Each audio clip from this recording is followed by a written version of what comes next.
Preview.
Muy buenas tardes, estamos aquí en la Fira de las Comarques. Soy Sandra de Valencia Turisme, que somos la empresa que organiza, este evento.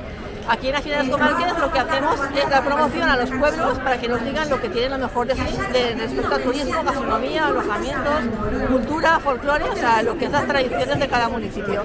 Y estamos todos desde el más pequeñito al más grande. Intentamos que vengan todos los municipios de la provincia de Valencia.